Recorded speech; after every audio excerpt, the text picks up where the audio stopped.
Students who have played God of War all know that Xianxia not only has a super awesome mental hospital, but also Nick and 6 others. Powerful and mysterious. But I have a strange nursing home. The old people inside are all top scientists. For example, Tesla, a god of the pen, and the radioactive mother, Marie Curie, and Newton, who loved apples and mechanics, as well as the father of physics, Einstein. As long as I make them happy, I can unlock scientific abilities. And just now, Tesla's favorability reached 100%, and I successfully drew the Tesla coil. I can freely use millions of volts of high-frequency voltage, and I am immune to all electrical damage. I looked at the simple and plain description, slightly dazed, then felt something was wrong outside, and quickly opened my eyes. But I saw Xianxia convulsing violently beside me. "Chia, why are you twitching?" he answered, trembling. Electricity. Mama. This." Just then, the bell for the end of evening self-study rang. Xianxia, while packing his bag, asked me, "Brother Tian, what was with that electric current? There's no power outlet nearby." Curled my lips. "You wouldn't understand. This is called a fated person. How about I find you a stick to try it out?" The scene shifted. On the way home, class monitor Xianxia approached me. "Hello, Chun classmate. May I ask how you and Chia met?" I looked up slightly, feigning a world-weary look. It all started on that night. Xianxia looked helpless, as I had stolen his thunder. "We're fellow patients." What kind of illness?" I waved my hand. "It's nothing, just mental illness. We only killed a few people." Everyone listened. Wu Yulin and Xianxia tried to smooth things over. "Haha. It's actually quite fun."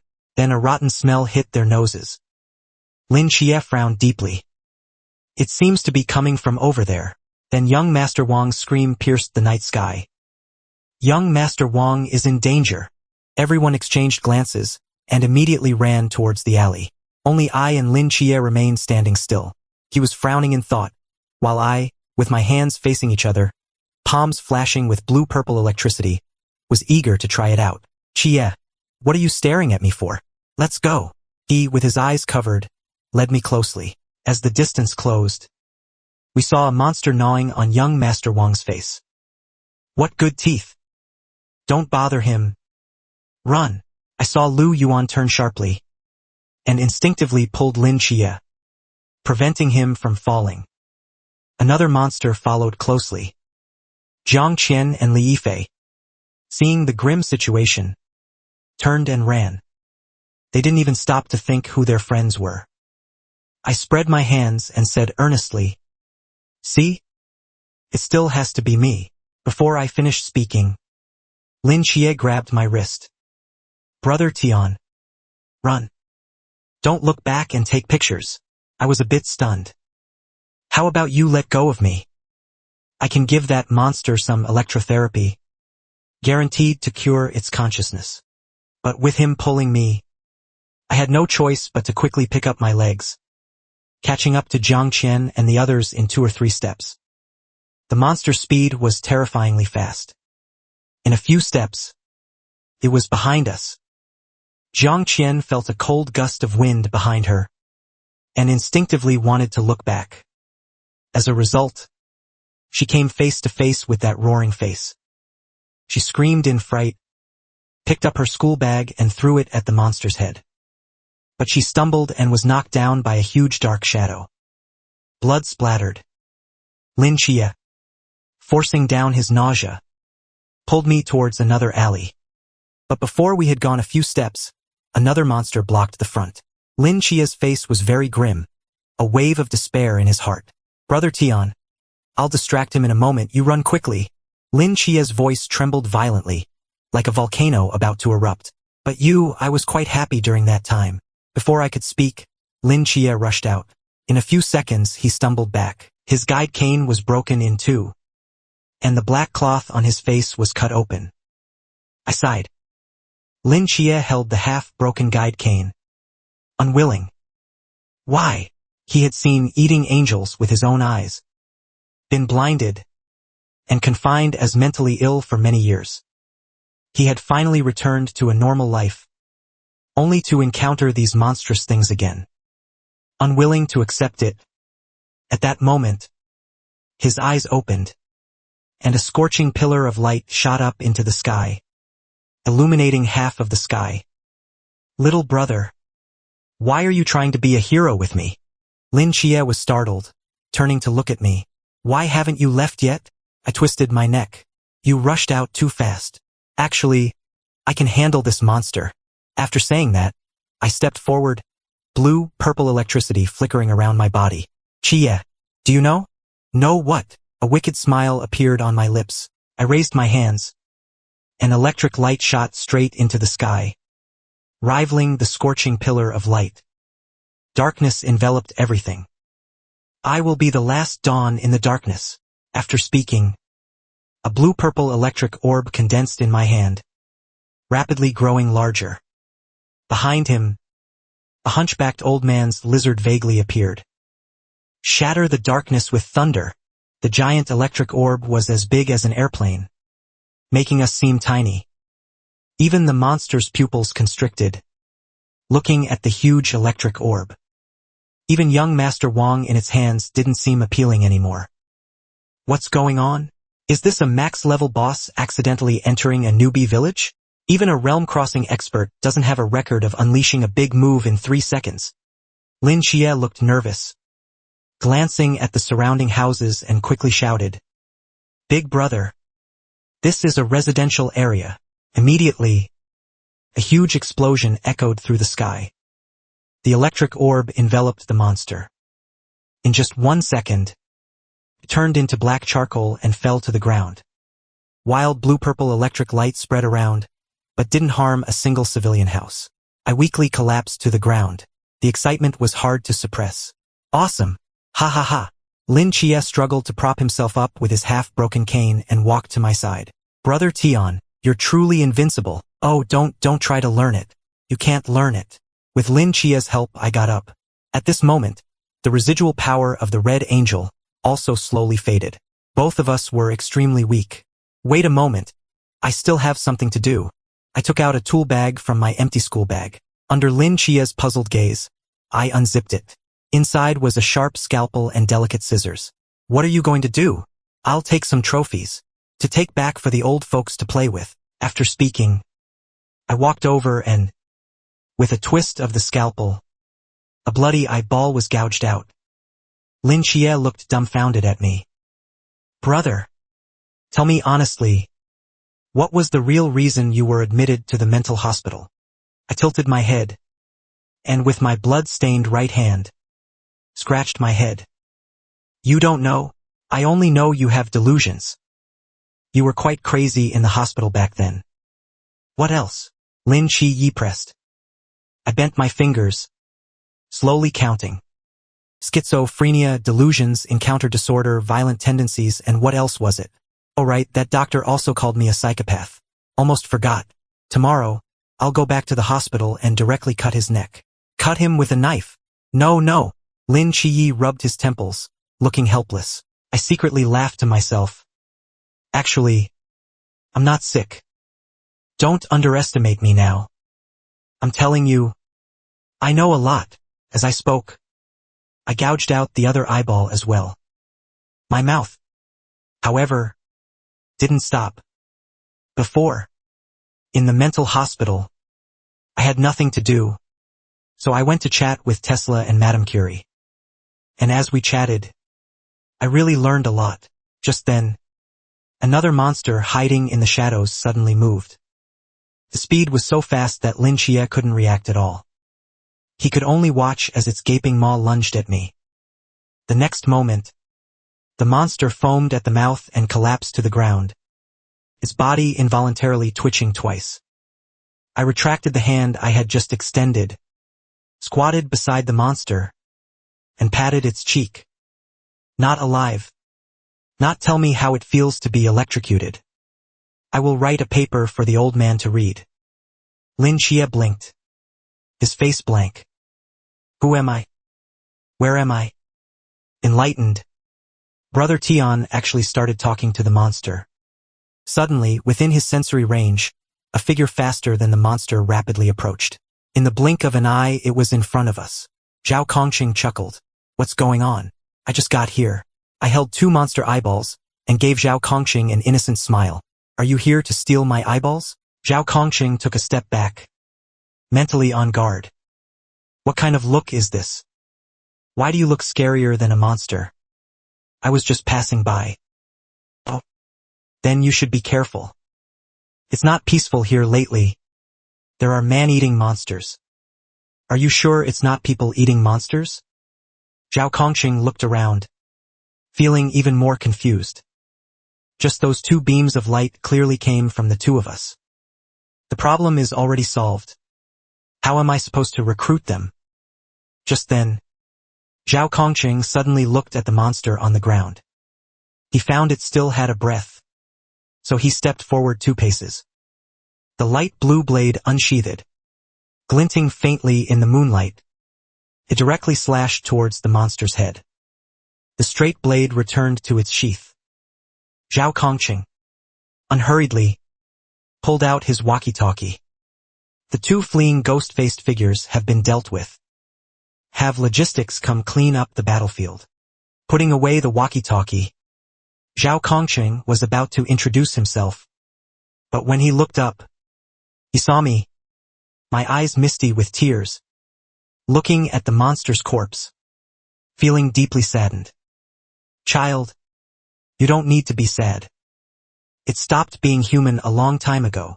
Zhao Kongqing was a bit flustered and quickly tried to comfort me. The next moment, he saw in my hand crackling electrical currents beginning to flow. Paula remained calm. Why don't you 2 join us? That way you can kill these monsters every day. You'll get used to it gradually. Zhao Kongqing tried to ease the atmosphere. He didn't know what was wrong with me, but Xianxia did. Seeing this, Xianxia sighed. Brother Tian can't kill people. Zhao Kongqing gave a dark laugh.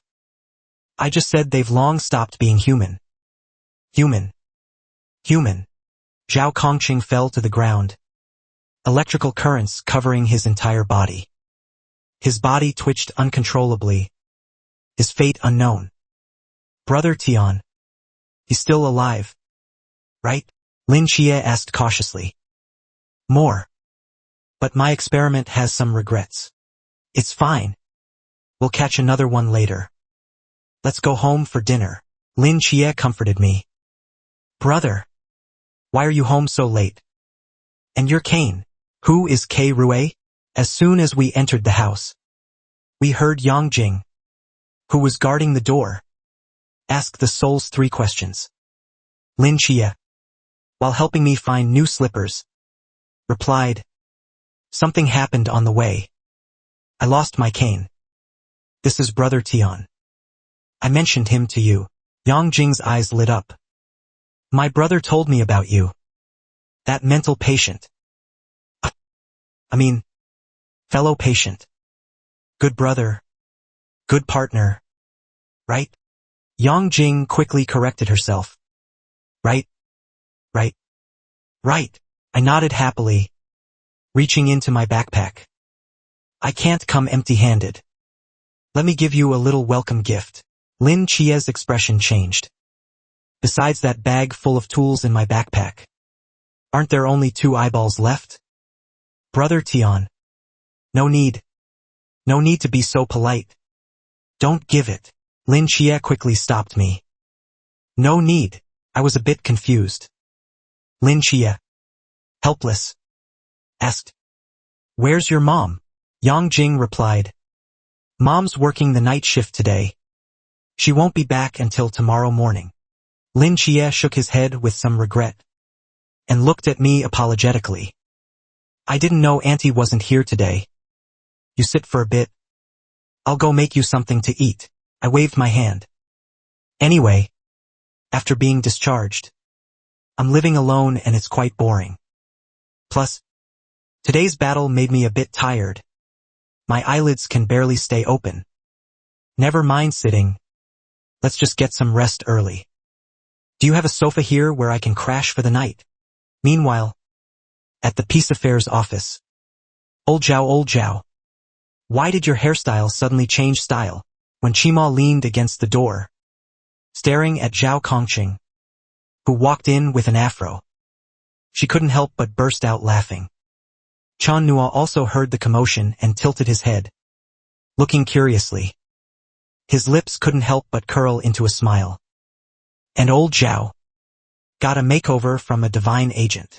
Zhao Kongqing's face was dark, and he was filled with deep sorrow. Captain, have you ever seen a 17-year-old kid single-handedly take on two ghost-faced figures? Chun Mai's eyebrows twitched upon hearing this. Li Jiala's divine agent is that fierce? Zhao Kongqing shook his head, leaning on the table. It wasn't the divine agent who did it. It was the one with the divine agent. That blue-purple lightning. As this sentence was spoken, the room instantly fell silent for a few seconds. How is that possible? Unless he had already reached the diameter. The speaker paused, then corrected himself. No. It might be Chuanjing. Zhao Kongqing held his head. What realm? I don't understand. I just know he actually did it. I tried to recruit him, but ended up getting electrocuted until I was crispy on the outside and tender on the inside. I was completely battered. Wu Xiangnan slowly walked over. Hey! Actually, sometimes you don't even need to say anything. This hairstyle explains everything. Zhao Kongqing almost collapsed in anger, forcing out a sentence. And thank you, too.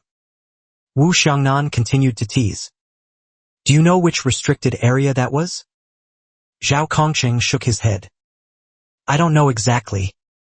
To be honest, this doesn't seem to be any of the restricted areas we've taken over, but it should be a new one. Chun Mai put down his bowl and chopsticks upon hearing this, his eyes slightly brightening. He dropped the sentence without hesitation. Qima, go and make contact with this person. According to old Zhao's description, he's likely an ultra-high-risk restricted area entity. What's his name? Zhao Kongqing's expression paused. A low reply floated out. Brother Tian.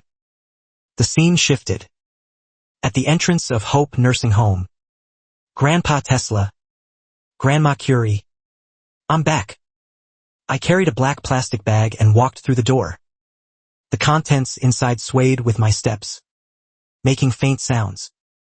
The two elderly people in the nursing home were gathered around a billiard table, turning their heads indifferently to glance at him, and greeted him. Oh, Director, it would be better if you open 2 more doors when you have time, rather than being so idle every day. It's just the 2 of us in the whole facility. It's too boring. I merely smiled at these words. Boring? Why? Didn't I bring back some materials? There's work to do, come take a look. The 2 elderly people muttered, gathering around the plastic bag one after another. The next second, after seeing the contents, one of them was utterly disgusted, his eyebrows twitching. What is this junk? Did you really gouge someone's eyeballs out? Tesla said, his face turning pale on the spot. Disgusting. I was very frank. I casually pulled out 2 eyeballs and even dangled them. Monster eyeballs from outside. These things look pretty hard. And maybe they have research value. I specifically brought them for you to study. Madame Curie glanced at the eyeballs, but her eyes showed strong resistance. In the end, she turned her face away, picked them up to look for a few seconds, then quickly put them back. Do they have any value? We'll only know after researching them later. They're quite sickening. I shrugged. Small problem. They all listened to me. The 3 of us sat and chatted for a long time. Most of the time, it was still the same as before. The 2 elderly people told me some things about scientific research.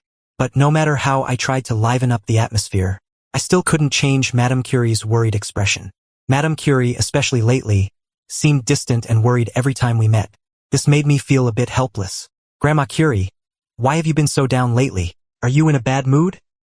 Madame Curie sighed and cast her gaze towards the vast, leafy silhouettes outside the window, seemingly carrying a hint of loneliness. It's nothing major. It just feels too quiet here. Hey, I say, when are you going to find some more people to come in and chat with us? For a moment, I fell silent, and he wasn't sure what to do either. Open the door behind? Could getting stronger and improving one's forbidden zone realm be the only way?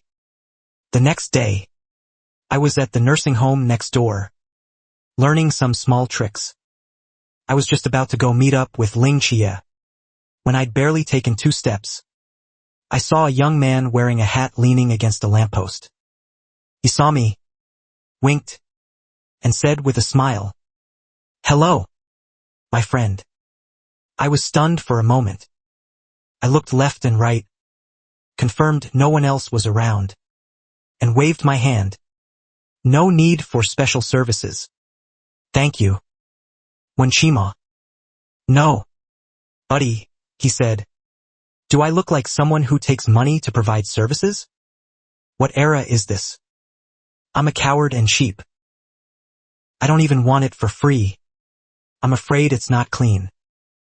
He was so angry he stomped his foot. Damn it. I'm a man. I calmly replied. I know. That's why I refused. If you were a woman, it might be a different story. Wenqima took 2 deep breaths, trying to calm himself, muttering to himself, "He's still a child." Innocent words. Then he spoke again. "Hello. I'm Wenqima from the Night Watchman Squadron 136. And you?" I cleared my throat and said solemnly, "Then you'd better listen carefully. I am the severely ill patient from Xianguang Mental Hospital, Xia's good fellow patient released after good observation. The Cangnan City No. 2 Middle School's boss, Li Yifei's boss, the holder of a 1,000,000-volt high voltage, the hero who solo killed the ghost-faced man, Chan Tian." Wenqima looked around. "There aren't that many people here, are there?" he asked. "Excuse me, Mr. Service Personnel, may I leave?" I waved my hand. Wenqima furrowed his brow, thinking, just as Zhao Kongqing said, this guy is quite difficult to handle. Seeing pedestrians passing nearby, he lowered his voice and said, "Let's talk somewhere else." After saying that, he grabbed my arm and dragged me into the billiard hall next door. The young lady at the front desk looked at me, clearly unwilling, then looked at the excited Wenqima and silently indicated the price. "Sir, do you require private services from a private coach? It's extra for 2 people, you know." Wenqima was speechless. "No need." I immediately raised my hand. "Yes, I do. Give me 2. Wenqima coughed dryly and lowered his voice. "Are you not an adult?" I pouted and entered the private room. Wenqima was about to speak when he saw me staring at the little umbrellas on the table. He asked, "What are you looking at?" I, as if nothing, picked up a pack, stuffed it into my pocket, and casually said, "I'm curious. Has Zhao Kongqing ever told you that I can discharge electricity?" Wenqima nodded. He said so. "And your Forbidden Zone ability isn't officially recorded, is it?" I smiled. "Then you're not afraid of me?" Wenqima was a little cowardly and sly. "Old Zhao is an ordinary person. But I'm different. I'm strong. ZZZZZZZZT. Before he could finish speaking, Wenqima suddenly fell to the ground with a thud and twitched a few times. I sighed. "See? So tough-mouthed. You say you're strong, but you're actually weak. I guess you're not resistant to electricity." Ha! After walking out of the billiard hall, my phone rang. Xianxia sent a message. Location: Manikou Hotel. Room 3966. Door unlocked. I was dumbfounded. What does this mean? Yesterday, that strange uncle dragged me here. I immediately replied, "Understood. I'm coming to save you now." After saying that, I grabbed a brick from the roadside, hailed a taxi, and headed straight for the Love Hotel. More than 10 minutes later, I arrived at the hotel entrance. The female clerk asked, "Hello. Do you need a room?" I shook my head. "No. I'm looking for someone." She saw the brick I was carrying behind my back, and her expression panicked. I'm sorry, sir. We cannot provide you with information about other guests. I waved my hand dismissively. Never mind. No need. After saying that, I rushed straight into the elevator and pressed the third floor button. The female clerk quickly followed. Sir, please put down the brick first. We can talk this out. We can understand. I didn't turn my head. No. You can't understand. The elevator stopped at the third floor. I headed straight for room 3966. The female clerk frowned. This place looks so familiar. Isn't this just, with a bang? I kicked open the door. Hey. Hey. Hey. Your old man is here. The clerk had a shy expression. 3 men. How exciting. I was speechless. No. Buddy. Are you crazy?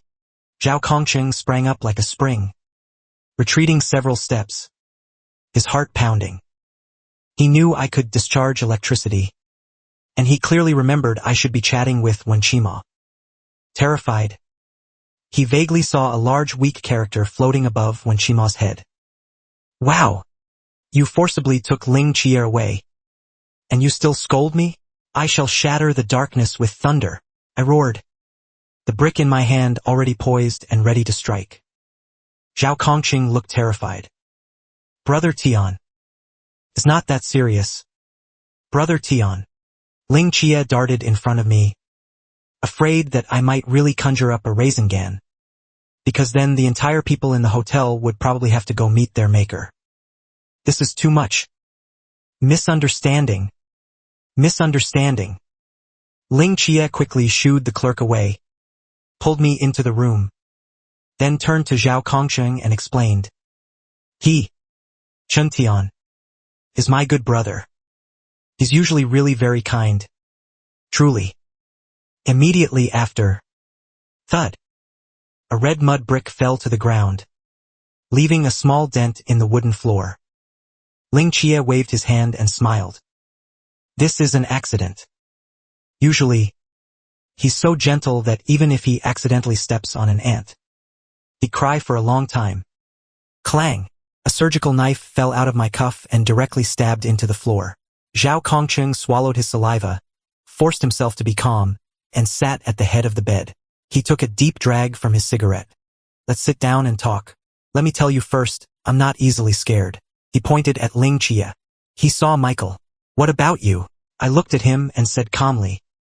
I saw an idiot in front of me puffing on a cigarette. Zhao Kongqing sighed helplessly. Kid. This isn't funny.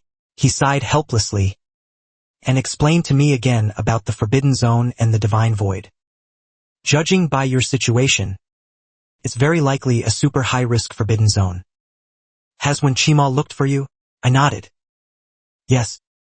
I'll go back in a bit to shoot a video. He has the same hairstyle as you did yesterday. Zhao Kongqing held his head, looking utterly distraught. As expected, he knew clearly in his heart, from yesterday's destructive power and today's ability to stun Wenqima, my Forbidden Zone ability might replace Forbidden Zone Sequence 031's Black King's Decimation. After all, the lightning beam I emit can rival Michael's Red Angel beam. Its power still needs to be assessed by higher-ups. Seeing that he had no more questions, I pulled Ling Qie up and was about to leave. Hey! Wait a moment. Zhao Kongqing quickly stopped us. Why are you all in such a hurry to leave? What are you doing? Are you going to treat me to a meal? I tilted my head. I am indeed a bit hungry. Brother Tian. He wants us to join the Night Watchmen. It's an organization that protects the city from invasion by mythical creatures. For example, the ghost-faced man we met last night is one of them. They call them mysteries. Ling Qie finished speaking and looked at me, wanting to hear my answer.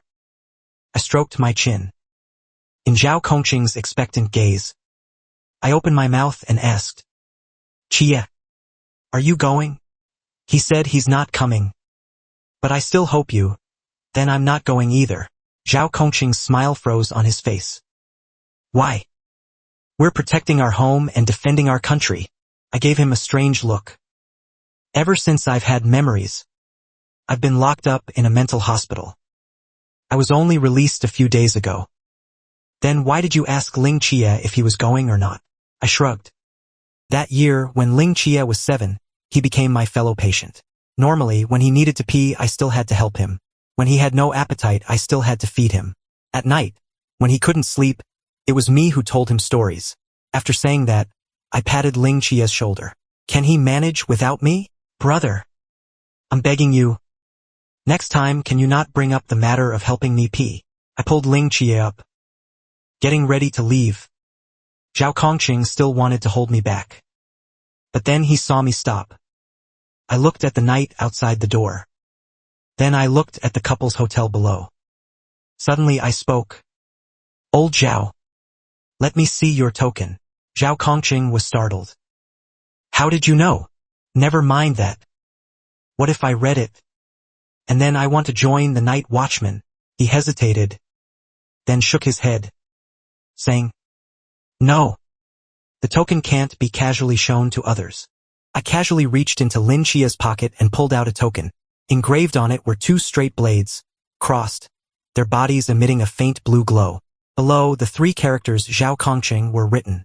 Xia leaned closer, a puzzled look on his face. When did I get this thing in my pocket? I flipped the token over. Engraved on the back was a line of small characters and a small switch. If the dark night tolls, stand armless before 1,000,000 people. Draw your blade towards the abyss. Blood staining the sky. What spirit? Xia murmured it once, unable to help but praise. Zhao Kongqing pursed his lips, a proud look on his face. See? This is the token for joining the night watchman. Everyone has one. Isn't it cool? Xia didn't answer, but instead, with a puzzled look, asked, Then why did it appear in my pocket? I simply pressed the small switch. With a snap, a small needle popped out from the side of the token. Zhao Kongqing immediately widened his eyes, stomping his feet in a panic. Don't! You can't touch that! I completely ignored him, and walked straight to the front desk to borrow a tissue. Zhao Kongqing rushed over, wanting to snatch it. I deftly dodged his grasp. Chun Tian, you really can't touch that. He stomped his feet in a hurry. Let me try, I said with a grin, placing my finger on the needle and gave it a pull. The needle was forcibly pulled out by me. Zhao Kongqing instantly froze, his expression as if struck by lightning. I casually tucked the token into my pocket. With one hand, I held the needle, and with the other, I frantically rubbed it with a tissue. Zhao Kongqing anxiously shouted, No! The female clerk at the front desk looked bewilderedly at me. My back to her, head down, vigorously rubbing something, while Zhao Kongqing stood in front of me, panicked as if he'd broken some precious treasure. The female clerk secretly chuckled to herself. Did these two not have enough fun in their room? Now they're out here putting on a show for me? This damn job. I really don't want to be here for another day. I rubbed it hard twice. Seeing a faint black mark appear on the needle tip, I finally put away the tissue, satisfied. All right, here you go. I handed the needle over. Zhao Kongqing was almost in tears. Hey, don't cry. Helplessly, I took out the token again. Carefully, I put the needle back in place. A rare treasure of the 99 stars. Zhao Kongqing snatched the token, lowered his head, and gently wiped it twice. Heartbroken. It hurts so much. Xia couldn't watch anymore. He walked over to comfort Zhao Kongqing. But then, under Zhao Kongqing's startled and horrified gaze, I took the token back and put it into his pocket. I really like this token. Thank you. I also know you wanted to secretly give it to me, but if Brother Tian likes it, just give it to him. What's mine is his. Zhao Kongqing completely broke down. You two are ganging up on me, aren't you? Damn it. I can't live like this. After leaving the hotel, the 3 of us went our separate ways. I ate a bowl of instant noodles, then lay on the bed, and slowly closed my eyes, hoping. In the nursing home, 2 old people were arguing fiercely. Oh, I'm telling you, You hit that ball all wrong. What's wrong with it? Just tell me. Did the black ball go in or not? You're the one who put it in. Never mind who put it in. Did it go in or not? As soon as I entered, I saw these two old men arguing, red-faced and red-necked. I quickly walked over. Come, you two. I have an announcement. The two old men exchanged glances and limped over to me. I pulled a tissue from my pocket. Today, our nursing home is holding an event. Whoever can turn this black thing into a non-toxic, harmless substance will be rewarded with a mobile phone tomorrow. Tesla silently raised his hand. Director, what's a mobile phone? Madame Curie also looked at me, a puzzled expression on her face. A mobile phone is something that can make you happy. It has all sorts of news reports and some strange and bizarre stories, like someone biting a lighter on live stream. Wow, that's awesome. All right, come quickly and solve the riddle. Madame Curie was quick-eyed and quick-handed, snatching the tissue. Although Tesla's hands were itching, he was too embarrassed to force it. The two walked to the lab bench, one after the other. They put on their protective gear, ready to start the experiment. Director, please stand back a little. It might be radioactive, Madame Curie reminded. I nodded dismissively. What radioactivity could a ghost or god have? But then, the next moment, Madame Curie's hand emitted a cluster of green light. Director, this is called radium. I was instantly dumbfounded. Excuse me, I'll go check the backyard. Before leaving, I also glanced at Tesla, whose body was crackling with electricity. Ah! This nursing home truly produces many talents. Since this nursing home was inside my body, most of the construction only required a thought from me. I searched for a long time, and finally found a spacious, open area. I casually picked up a brick. Using a corner of the brick, I drew a large rectangular frame on the ground. Then I gently placed my hand on one side of the frame. With a thump, the ground inside the frame collapsed. A swimming pool about 1.2 meters deep emerged from underground. Time for some water. As soon as I finished speaking, the pool's water pipe began gurgling, spewing out water. I looked at it. Good, no bleach. Next, following the same pattern, I opened a hot spring next to it. No, that won't do. We can't always do experiments outdoors. Can we? I stroked my chin, watching Madame Curie, who was busy, and Tesla. I pondered that this nursing home, when it first appeared, was completely an empty shell. There was nothing. Everything had to be built from scratch. Initially, for convenience, I had placed the instruments outside. Now it seems I still need to separate out a few rooms. Never mind. I'll think about it later. Tomorrow, I need to find a way to earn some money first, or find a place to borrow a mobile phone. The next day, the classroom at Second Middle School was abuzz. Everyone was heatedly discussing Lin Chia's eye recovery. Meanwhile, Lu Yuan sat in a corner, head down, constantly observing us. He clearly hadn't expected Lin Chia to still be alive, and with his eyes healed. Li Yifei ran to us, flustered, and stammered, Lin Chia, Brother Tian, can you two come out with me for a moment? I have something to say. Lin Chia glanced at me. We both nodded together. Outside in the hallway, Li Yifei had just straightened his clothes and hadn't had a chance to speak before I grabbed his head and slammed it against the wall. You little rat. I was wondering where to find you. You ran pretty fast. Ha! Lin Chia was startled, secretly sighing to himself. Damn. It has to be Brother Tian.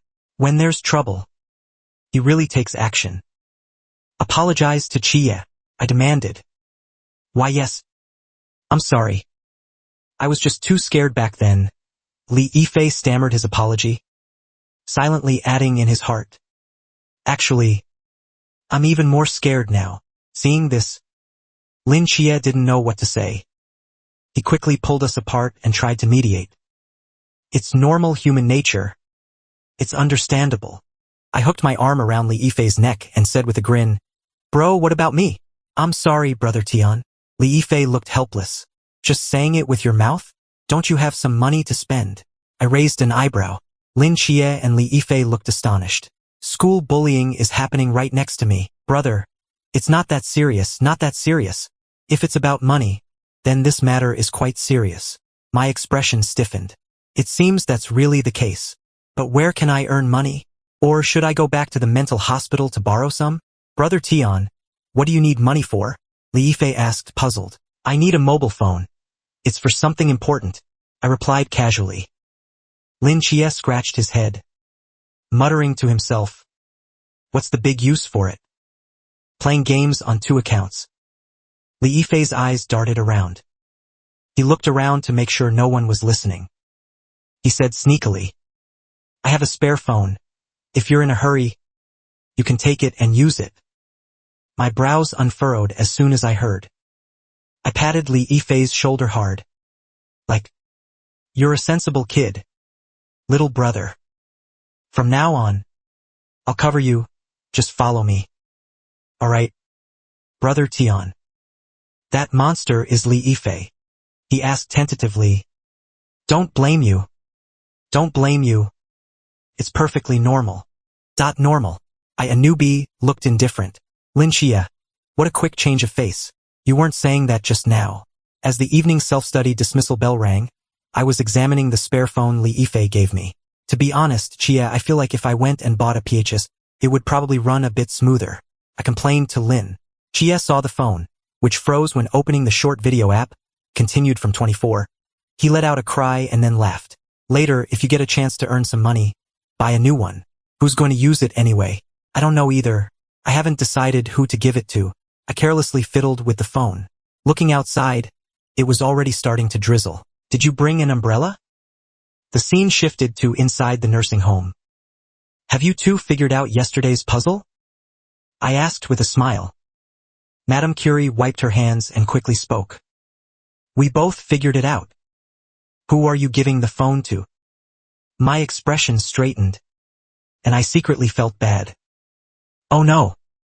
I only brought one. Who figured it out first? I asked tentatively. The same event? The two said in unison. I forced a reluctant smile. Due to limited funding in our institute, the second phone will have to wait 10 days. Tesla's expression slightly fell. So he waved his hand at Madame Curie. Then it's yours. Ladies first. Madame Curie, beaming, proudly took out a white sheet of paper. On it were densely written various scientific formulas. Come, director, let me explain the principle to you. This can actually be understood as a type of toxin. He said enthusiastically. Don't explain. I need it urgently. I waved my hand, not in the mood to listen to his lengthy discourse. Madame Curie glanced at me and muttered, what a boring fellow. Simply put, both of us can remove this toxin. The effects are different. He took out another white sheet of paper and wrote 2 formulas on it. I can use radium rays to completely expel this virus from the human body. Although the effect is obvious, it's harmful to the human body. It's possible that after 3 to 5 years, teeth will start to fall out, and then the body will slowly rot. But there's one benefit to doing this, he said mysteriously. I scratched my head, muttering to myself, how can this be a benefit? If you accept my treatment, afterwards, if you burn his bones, the ashes will glow and emit heat. The bling-bling kind. Madame Curie looked proud. I looked at her speechless, complaining inwardly, old lady, this isn't funny. Seeing my strange expression, Madame Curie nudged Tesla, who was buried in his food. Old man Tesla, tell us your opinion. Tesla wiped his mouth and struck what he considered an elegant pose. My method is very simple. Control high-frequency voltage to gather the toxin in one corner of the body. Then wait for the toxin to slowly dissipate. However, it's slow to take effect. Before it dissipates, there's an 80% chance of being a vegetable. But there's also a benefit. My heart trembled.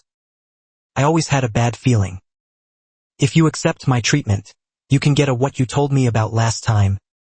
What was it called? Tesla rubbed his smooth head, suddenly remembering something. Ah, right. A long-term free power bank. One more outrageous than the last. However, overall I still chose the latter. After all, who can refuse a long-term free power bank? Let's go. I suddenly opened my eyes. I grabbed my clothes and walked out. Just then, a message from Xianxia came through on my phone. Brother Tian. Something happened. Meanwhile, the rain grew heavier. My feet pedaled faster and faster.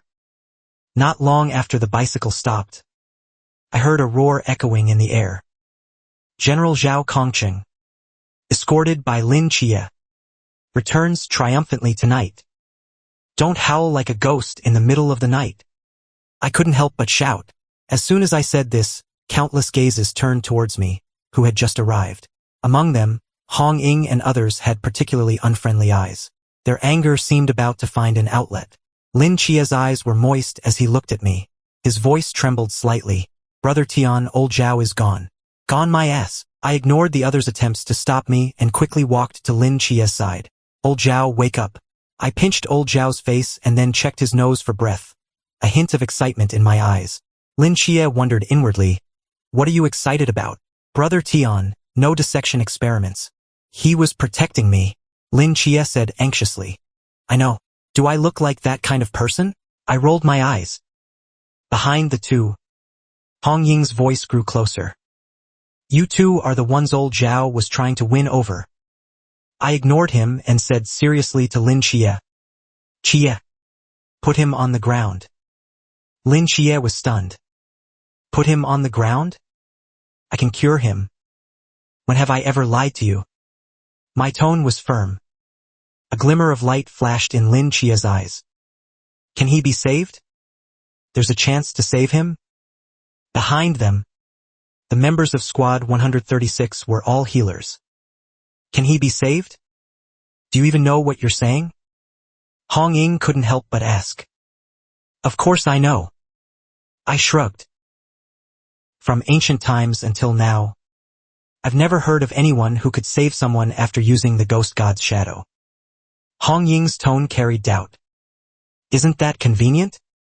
I can save him. I couldn't be bothered to waste words. If we talked any longer, old Zhao would stiffen up. Xianxia gently placed Zhao Kongqing on the ground. I waved my hand at them. You all, step back a bit. Hong Ying took a step back. His eyes filled with hope. With a crackle, a wisp of blue-purple electric arc flashed from my palm. Old Zhao might feel a bit numb in a moment. Pay attention, I said in a low voice. Hong Ying's pupils constricted. What are you doing? The next moment, a powerful surge of voltage instantly permeated Zhao Kongqing's body. Because water conducts electricity, countless tiny currents instantly spread. Hong Ying found his legs went numb, and a wave of tingling current instantly spread from his feet throughout his body, rendering him unable to move. I was tense, controlling the current to collect the large areas of Black Ghost God's shadow toxin in old Zhao's body.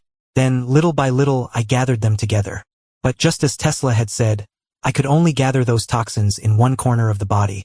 I couldn't attach them to organs. If I could attach them to the kidneys, I could just remove them and be done with it. Now I could only rely on the body's internal heat and high-frequency electricity to let the toxins slowly dissipate. Slowly, the current collected all the toxins and placed them in a safe corner. Only then did I wipe the sweat from my forehead. I gently checked Zhao Kongqing's breath. Done. What are you all doing? I turned around to find Hong Ying, Si Xiaonan, and others sitting on the ground, faces slightly flushed. What's wrong? I asked, puzzled. Xianxia, bracing his legs, walked to my side and whispered, is there a possibility that they were electrocuted? Electrocuted? How would that cause this kind of expression? So strange. I scratched my head. I don't know, I'm underage. As soon as Xianxia finished speaking, his peripheral vision caught Zhao Kongqing's chest moving slightly. Meow. Xianxia retreated repeatedly, his eyes flickering uncertainly. He's alive. Hey, come take a look. Hong Ying reached out to check old Zhao's breathing. How is that possible? He muttered to himself, his face full of disbelief. I rolled my eyes at him. So you're going to make us all get soaked in the rain? Peacefully? In the office, old Zhao lay on the bed, breathing steadily, but showed no signs of waking up. Chenmu also frowned, looking at me. I might need an explanation. This is very important to our team. And to Daxia. I crossed my arms, striking a pose like an expert. It's simple. I controlled the high-frequency voltage to flow through his body, concentrating all the Ghost God Shadow's toxins in one corner, ensuring the toxins wouldn't erode his body. That's all. A look of admiration flashed in Lin Chia's eyes. He thought to himself, see, this is my brother Tian. He can even save this. Wu Xiangnan asked. Then when will he be able to move? I shrugged. That I don't know. At least he's still alive. We'll have to wait until the toxins have completely dissipated. After speaking, I changed my tone. Actually, there's another way to save him, and he'd wake up immediately. When Chima's eyes lit up. What method? Use highly radioactive radium rays to directly eliminate the toxins within his body. However, if we do that, he'll only live for 3 to 5 more years at most. But there's a benefit. I deliberately paused. Even Lung Xian, who rarely spoke, couldn't help but ask. What benefit? After he dies, his ashes will glow and emit heat. Like, bling bling. Hey! Why is everyone so quiet? Are you all naturally quiet? I scratched my head, a little puzzled. Wu Xiangnan ignored my words, turning to look at Lin Chia.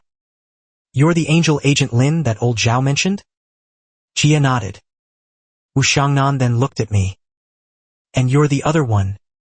A super high-risk mirror possessor comparable to the Red Archangel? I nodded, giving a lazy explanation. Wu Xiangnan walked over to us and sat down. Little Lin Chia, you just introduced yourself, so I won't say more. I'm asking you now, why do you want to join the Night Watchman? Lin Chia pointed to Zhao Kongqing on the bed. To save him. He's not dead, but he's not awake either. Lin Chia was silent for a moment, then continued. I will only stay in the Night Watchman for 10 years. This isn't a community volunteer program. If, after 10 years, you have the ability to leave the Night Watchman on your own. No one will stop you. But to leave through official channels. Wu Xiangnan then looked at me. And you? You want to join too? Of course. Lin Xie didn't object. I finished, secretly rubbing my hands. If, after 10 years, I can handcraft 100 nuclear bombs, will I be able to leave? Do you even hear what you're saying? All right. I'm going to submit an application to my superiors. What's the name of Chen Tianli's restricted zone? Chun Mai stopped filling out the form and looked at me. I was stunned for a moment. Restricted zone? I don't know. Tesla didn't say either. Seeing my silence, Chen Mu also fell silent. Old Zhao said my restricted zone isn't currently listed or edited in the records. That means it's a brand new restricted zone and cannot be categorized. Usually, in such cases, the higher-ups will issue orders based on the restricted zone's performance. Why don't you tell me about your restricted zone's abilities? Chun Mu asked. I clapped my hands. That's easy to answer. I can discharge electricity. High voltage, very high discharge. Chun Mu frowned slightly. That's a bit difficult to determine. After all, there are quite a few restricted zones that can discharge electricity. Never mind, the higher-ups will make a judgment based on your restricted zone's abilities later. They'll help you name it. Can I name it? You can. What do you want to call it? I pondered for a moment. Then let's call it million volts. Lin Chia's mouth twitched. He thought to himself, great. I actually met someone whose naming sense is even worse than mine. Chun Mu quickly filled out the application form and casually asked, I heard Zhao Kongqing say you were in a mental hospital before. How long were you there? I casually made up, 17 years. I just got out this year. After all, I didn't know the exact number of years. Ever since I transmigrated, I'd been in the hospital with Lin Chia as a fellow patient. Earlier, I secretly glanced at my medical records. It indeed showed that year. Chun Mai's hand movements stopped. He sharply looked at Wu Xiangnan. The latter's eyes were also wide, as if a bone was stuck in her throat. You mean you were in Songnan 10 years ago? Otherwise, in your heart? Chun Mu's expression turned serious, and he gestured to Wu Xiangnan. The two walked to a corner. Xiangnan. I remember the victims in Songnan didn't include the name Chen Tian. Are you sure there's no such name? Then why is he trying to get close to Lin Xia? How about we don't let him join the night watchman? Wu Xiangnan turned her head, looking at me and Lin Xia fooling around, and shook her head. Let's not. If we accept Lin Xia but reject Chen Tian, he might hold a grudge against us.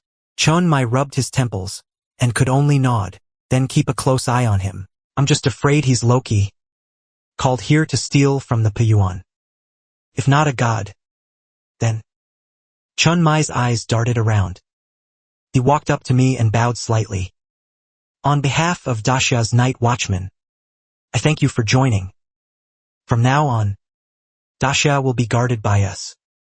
No matter how many obstacles there are, everything is for Daxia. After speaking, Chun Mai stared at me with a penetrating gaze, not even missing the slightest micro-expression on my face. On the other hand, puffed out my chest and put on a nonchalant air. If heaven had not given birth to me, Chun Shuiyan, the great hero, eternity would be a long night. I will shatter the darkness with thunder. Chun Mai swallowed hard. To be honest, this kid doesn't look like he just escaped from a mental hospital after electroshock therapy. Seeing my demeanor, Chun Mu actually breathed a sigh of relief. He turned his head, only to see Lin Xia pouting and muttering, "Captain, why aren't you thanking me?" Chun Mu let out an ah, scratched his head, and said, "I thank you." Lin Xia immediately rolled his eyes at him. Chun Mu waved his hand and said, "All right, I was just trying to create a bit of a ceremony for you guys. You're dismissed for now. However, you two are currently temporary members, and room and board are not included." Lin Xia's eyes widened. No room and board? Where do I live? He turned and stared at me. He remembered I had a small wife. I said to the director, "That dilapidated house is about to be repossessed." I secretly thought, if I could live in a villa, who would care about a small wife? Just as I was thinking, Hong Ying poked half her head out from behind the door and said, "Why don't you two come to my place first? My house is quite big." My eyes instantly lit up. Isn't this just getting a villa? I sidled up to Chun Mai, pitifully asking, "Captain, can I get an advance on my salary?" He said with a straight face, "Children should be thrifty. Don't waste money." I gnashed my teeth in anger, thinking, this parental lecture is really strong. I quickly swore and promised I wouldn't run away. I just needed the money urgently. Chun Mai frowned and pondered for a long time, then suddenly reached out for my phone. I, bewildered, handed it over. Less than 2 minutes later, I heard a ding-dong sound. My bank card received 10,000 yuan, which made me jump up in surprise. I yelled at the top of my lungs, "Being a night watchman is so generous. Is this the monthly salary?" The other team members nearby all turned their heads and stared at Chun Mai, their eyes looking as if they wanted to swallow him whole. "Why do we get a few thousand a month? And he gets 10,000? Chun Mai quickly spread his hands and explained, "This is a loan I gave him, so he won't have to worry about money all day." Lin Xia and I were instantly roasted until we were crispy outside and tender inside. Electricity crackled all over our bodies, spitting sparks. When Qimo, seeing that things were bad, rushed over and pulled us apart. Good heavens! Any later and the big fire would have turned us into kebabs. Later, when Qimo put his arms around our necks and walked towards the peace office. On the way, he chattered on about the night watchman's rules. I was so bored I kept yawning. Taking advantage of their inattention, I slipped into a phone store. As soon as I entered, I heard a sickeningly sweet welcome. It scared me so much I backed out to check the sign. This really is a phone store, not a club. When I came back with the 2 new phones. When Shima was still rambling on endlessly. Xianxia was already fast asleep. Sprawled out. I grinned mischievously and yelled, "Time to wake up and eat." Into his ear. He startled and sprang up. When Shima, however, got excited. Holding a water cup, he started to talk about some story of young master when fighting the windfan hero, a load of nonsense. By the time Mo Dao and Hong Ying's villa was completely dark, Xianxia leaned over to look at my phone, where I was watching How to Make a Rich Woman Fall in Love with Me. He insisted I teach him. As a result, this kid immediately tried what he learned on Hong Ying, flirting, and almost got chopped into 8 pieces, mistaken for a mysterious figure. Hong Ying patted her chest and blurted out, "Just now, a fake Chia came knocking." Luckily, my fiery eyes saw through him. And I wasn't fooled. "Thanks, Sister Hong Ying. No killing. Okay. It's fine. It's fine. Come in." Chun Tiandao. Xianxia moved aside. But I pushed Xianxia away with one hand, propping myself on the doorframe with the other. A white rose picked from who knows where still in my mouth. Facing Hong Ying, I raised an eyebrow. "Woman, are you looking for me? Admit it. You just miss me." Hong Ying was so angry her face turned black. She thought, "What's going on? Bringing wolves into the house? These 2 newcomers aren't perverts. Are they? Maybe I should just call the police." Walking into the villa, Xianxia was stunned by the sight before him. The decor and furnishings inside the house exuded a sense of luxury. He couldn't help but scratch his head. "Brother Tian, I feel like a country bumpkin. How about we go back to living in the old broken-down place?" Just as he finished speaking, he saw a pleasant-looking, relaxed Xiaonan lying on the second-floor railing. "Xiaonan." She waved at us. "All right. Perfect. We can film a web drama in a few days." Xianxia. Web drama? A silly web drama? Young Master Lin versus Cockroach Monster. Xianxia ignored me and turned to Hong Ying, borrowed paper and pen, and prepared to write a letter home. Seeing this, I followed Hong Ying and found my own room. I quickly washed up and then fell asleep. The next morning, I went straight to Hope Nursing Home. As soon as I entered, I shouted, "Grandpa Tesla, Grandma Curie, I'm back." As soon as I entered, I heard Madame Curie's kind laughter. "The dean is here. Did you detoxify it?" I was stunned. "How did you know?" Madame Curie chuckled. "This little bit of poison is nothing for you. I bet you were definitely anxious, which is why you came to us." I walked over and squeezed her shoulder. "Grandma Curie is the best. Whether I'm amazing or not, put that aside. The phones you gave us are too slow." I was just about to talk about that. "Where's Grandpa Tesla?" I looked left and right, but didn't see him. He should be practicing his one-shot moss right now. I couldn't help but laugh out loud. I took out 2 new phones and yelled, "New phones are here."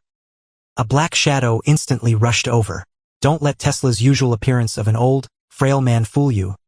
He runs faster than a 100-meter champion. I remember one time I organized a running race in the backyard, originally intending to pick on the elderly, but I ended up being pinned to the ground and rubbed by the 2 old folks. Where are the phones? Where are they? I'll teach you some new ways to play.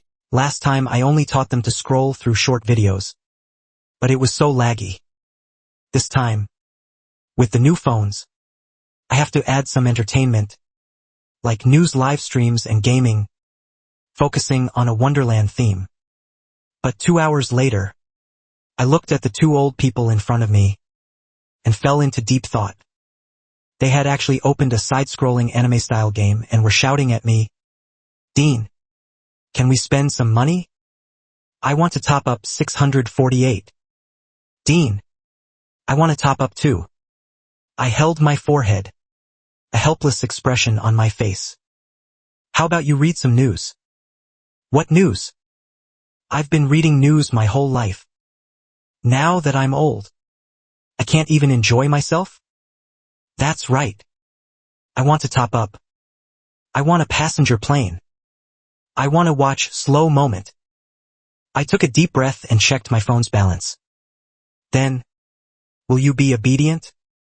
The two old people's eyes lit up, and they nodded vigorously. Obedient. We won't top up.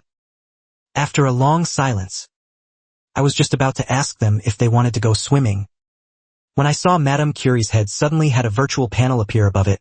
Marie Curie, current happiness value, minus 0.5%. Not topped up. Can't I top up? I endured the heartache and scanned the two old people's QR codes on their phones one by one. This damn move takes me back to before liberation. I wanted to slap myself. Why did I buy such good phones for no reason? Wouldn't it have been enough to just buy ones that can play short videos?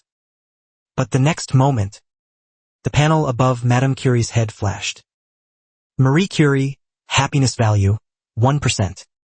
Reward acquisition conditions met. Starting random draw for Marie Curie's special ability. I blinked. What's going on? Topping up makes you stronger? I looked back, and Tesla's happiness value had also risen to 2%. Holy cow! I'm rich. Staring at the spinning wheel in front of me, my heart raced. A line of small text suddenly popped up in front of me. Metal element. Lightning. Your body is filled with lightning, so you will be immune to some metal element damage.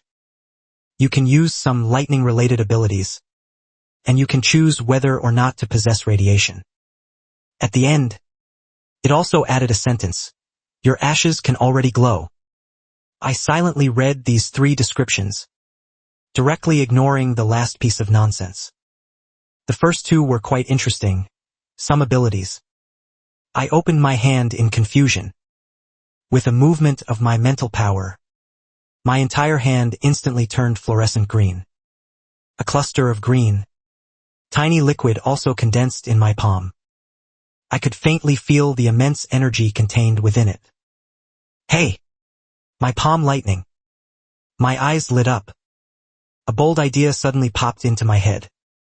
If I channel the lightning to my eyes, wouldn't I be able to create laser eyes?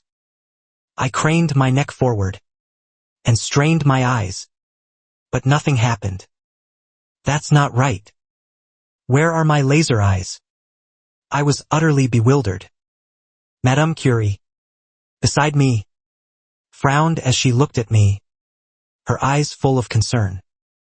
Dean, are you all right? Why are you poking your head out like a turtle? I scratched my head. I'm figuring out how to channel the lightning to my eyes, and then shoot it out in a flash. Tesla heard this and held his stomach, laughing so hard he couldn't straighten up. I'm dying of laughter. Our dean is probably an idiot, isn't he? Madame Curie walked over and gently stroked my head, with an expression of caring for a mentally challenged child. Do you still remember the ghost-masked man's eyes you brought back last time? I extracted some special substances from them. They can transform your eyes into laser eyes. However, because they are radioactive, I haven't dared to act. Without a second thought, I directly gouged out my right eye and handed it to Madame Curie. Then why didn't you say anything? Do you need the other eye too? No. No need. Madame Curie twitched her lips. She originally thought she'd have to do some convincing, but I was even more enthusiastic than her. For the next hour, I played games with Tesla, sporting an empty eye socket. Tesla was on the verge of a breakdown. Folks, who understands this? There's a one-eyed monster with a bleeding eye socket playing games with me. When Madame Curie came over, holding a glass instrument, Tesla pounced on her as if he'd seen a savior. Quick! Put his eyeball back in. Madame Curie smiled. Dean, come on. Let Tesla help you install it. If it's not installed violently enough, it might lead to blindness. You know? Tesla scratched his head. I don't know how to do surgery. Who told you to use surgery? We're using electric welding. Late at night at Hong Ying's villa, I I slowly turned around, preparing to find a mirror to see if my eye had changed. The moment I opened my eye, with a boom, an emerald green laser beam shot up into the sky, directly blowing a big hole in the villa's roof. In the sky, there was a wildly swaying laser beam. Turn it off. Turn it off. I quickly controlled the laser, slowly. The door retracted and returned to its original state. Hong Yin, dressed in pajamas, was in a state of, what happened? Lin Xie also rushed in. Still holding Zhao Kongqing's straight blade, his expression was tense. I gave a faint smile and said, someone just tried to attack me. You guys should believe me, right? One morning, inside a small, low house, so Xiao Qi, while eating with us, suddenly ran out of the house to join the army. Auntie Ma looked at Chen Mai and Wen Shimu with a suspicious expression. Chen Mai cleared his throat to explain. It's like this. If she hadn't seen Lin Xie's handwritten letter, Auntie Ma would absolutely not believe such nonsense. I just became Xiao Qi's eyes and parents. Ran off to join the army again. I'm a bit worried. When Shima waved his hand. It's all right, Auntie. Lin Xie is in our hands. What? When Chima's expression shifted. What I mean is, joining the army on our side is very safe. After saying that, he quickly handed over a phone number and an envelope. This is his mobile number. If you miss him, you can call. Any time is fine, as long as it's not during training. Inside the envelope is his military subsidy. It's specifically for family members. Please accept it without worry. Auntie Ma carefully put away the phone number. She then touched the envelope. Why is there so much money? Yes. Because it's far from home? Outside the window, Lin Xie was peering through the window, anxiously watching the scene inside. It's closing time. Do you want to go in? I leaned against the wall, smiling as I watched Lin Xie. Forget it. If I go in, I'm afraid I won't want to leave. Lin Xie walked over to me. He sighed. Brother Tian, do you still remember what happened before you entered the mental hospital? I shrugged, secretly laughing to myself. As a transmigrator, what could I possibly remember? No memory. I don't even know who sent me in. The scene shifted. In the agency's basement, Lin Xie raised his straight blade and quickly charged at Chen Mai. 3 seconds later, Lin Xie was lying next to me, bruised and swollen. He looked half dead. Chun Mu also stylishly ran a hand through his hair. He pointed the main blade at me. It's your turn. I nodded lightly. I also took 2 bamboo swords from the weapon rack. Aren't you going to use a real sword against me? You might lose badly. You know. Chen Mu also raised an eyebrow. I smiled faintly. Not necessarily. Xie. Watch closely. Lin Xie struggled to get up from the ground. He leaned against the wall, panting heavily. What are you watching? Watch me get revenge for you. With that, I shook my arm. The 2 bamboo swords were instantly covered in blue-purple electricity. Radiance spread across the entire blade, striking him down to a sitting position, leaving him unable to exert any force. Captain Su, haven't you heard of enchantment? My words had not yet fallen when I instantly stepped out, leaving 2 electric sparks under my feet. Chun Mu also's pupils contracted, and he hastily blocked. The next second, all that was heard was a ka-dash, cha sound, and the bamboo sword in his hand snapped cleanly. A violent current flowed from the break, and in the blink of an eye, wrapped around his arm. You'll cheat. Beep beep beep. Chun Mu also fell to the ground. His gaze was dull. He opened his mouth and spat out a puff of black smoke. Brother Tian, is he all right? Lin Xie limped to my side. Looking at Chun Mu, who was covered in electricity, she was a bit worried. He should be fine. Or should we call Xiao Nan to rescue him? I think that'll work. The scene shifted. When Qima asked, all right, let's first talk about your emotions. Brother Tian, first tell us about your emo dash. Tians. 1,000,000 volts. What can it achieve? I calmly asked. Literally, 1,000,000 volts. But recently, I added something new. What is it? Do you think the restricted zone is like cabbage at a wet market? Just add it whenever you want? When Qima looked disbelieving, I shrugged. Really? Why don't you try? When Qima pointed to a sandbag in the distance. Hit that one. Don't use a real sword. I nodded and walked to the sandbag. Under their astonished gazes, a silvery green light gathered in my hand. When Chima's heart instantly had a bad premonition. After a loud bang, looking at the mushroom cloud that had blown off the roof, he fell into deep thought. So, what you mean is, Chun Tian conjured a Xuanfa Habao with his bare hands. Yes, and then the He-Bao gave our restricted zone experiment room a complete blowout. Now Chun Tian possesses 2 restricted zones simultaneously. Wu Xiangnan looked at the ruins of the laboratory. Where's the captain? I'll go talk to him. The captain was knocked out by Chun Tian and hasn't woken up yet. Who's making dinner then? When Qima was speechless. What time is it? And you're still thinking about dinner? What should we do then? Why don't you go finish him off? When Qima shrank his neck, he didn't speak. All right, stop fussing. We'll call someone to fix it later. I'll go check on the captain first. Watching Wu Xiangnan leave, when Qima sighed, I always feel like I'm a bit outrageous.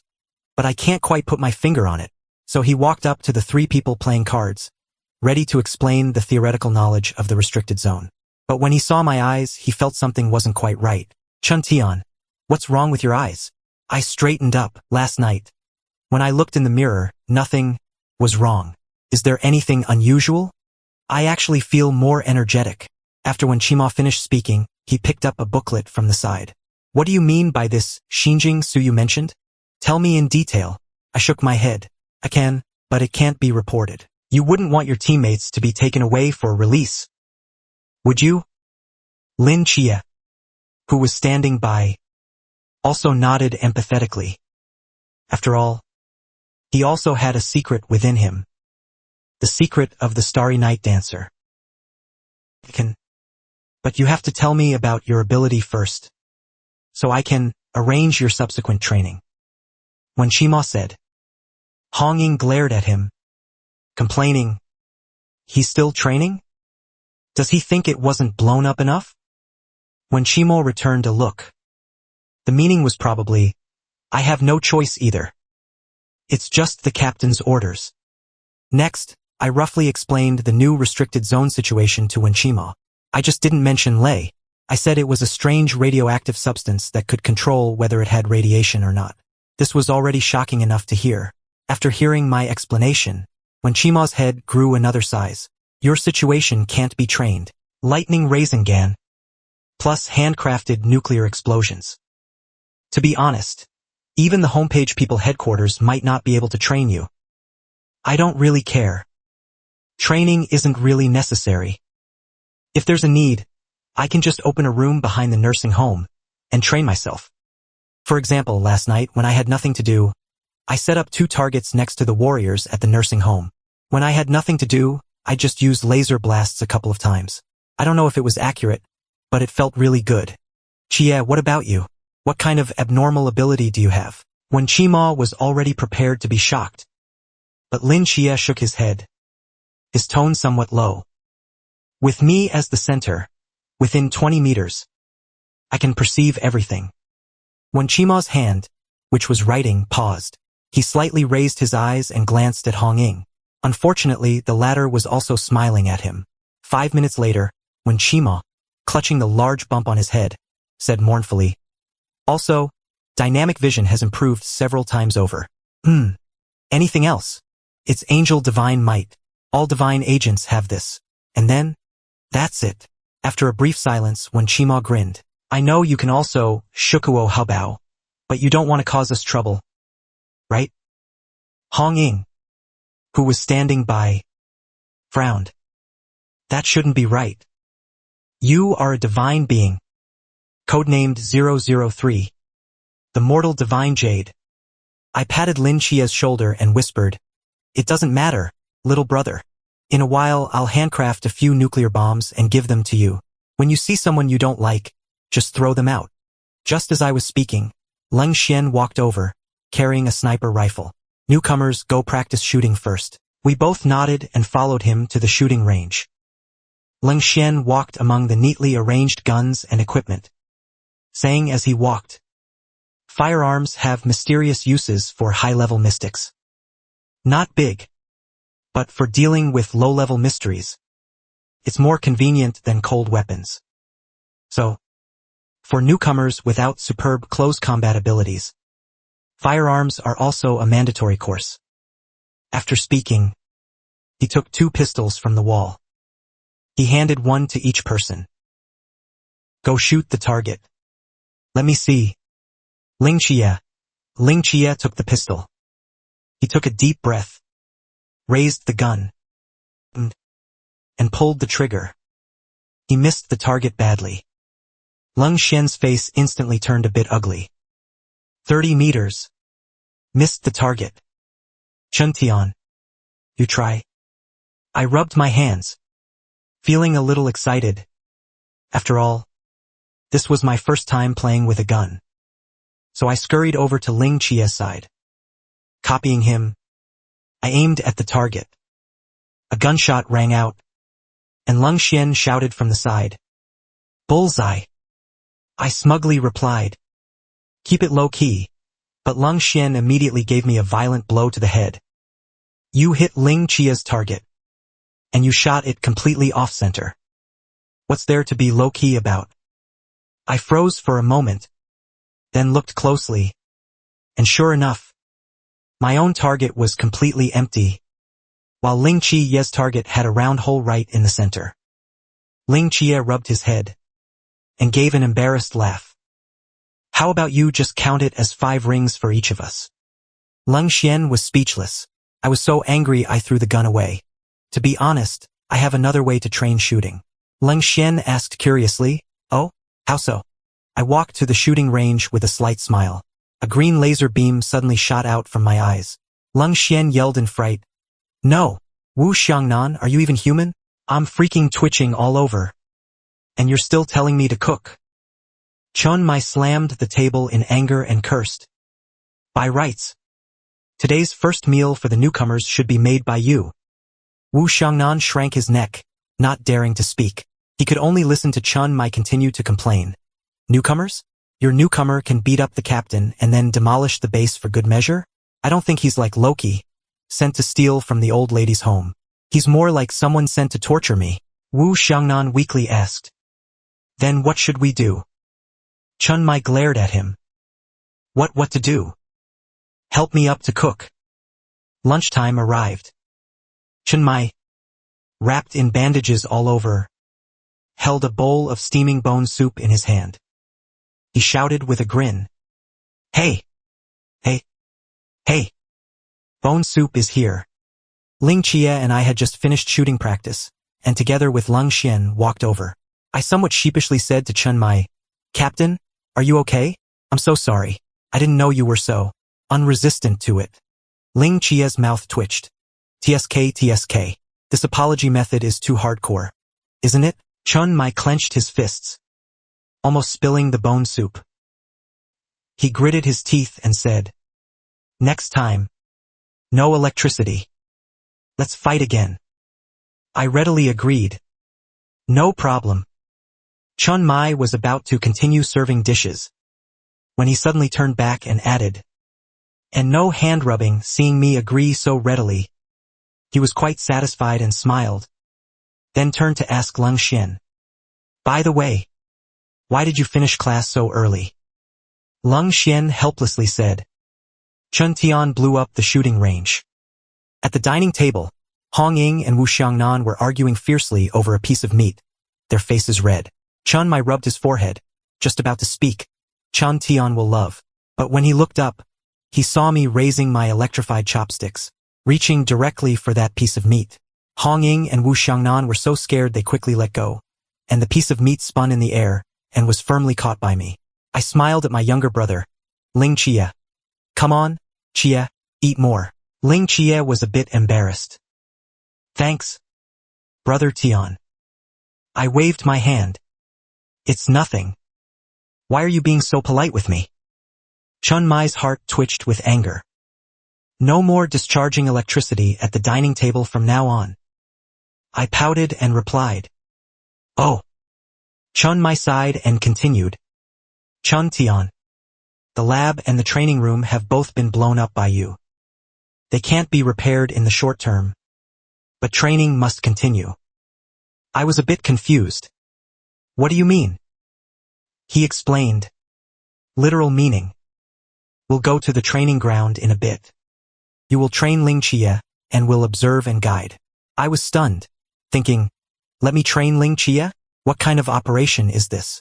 Just as I was about to ask, Chen Mai added, if you blow up the training ground, then the renovation costs for these 3 places will be paid by you. I panicked. I don't have money. Wu Xiangnan glanced at me seriously. You can pay with your body.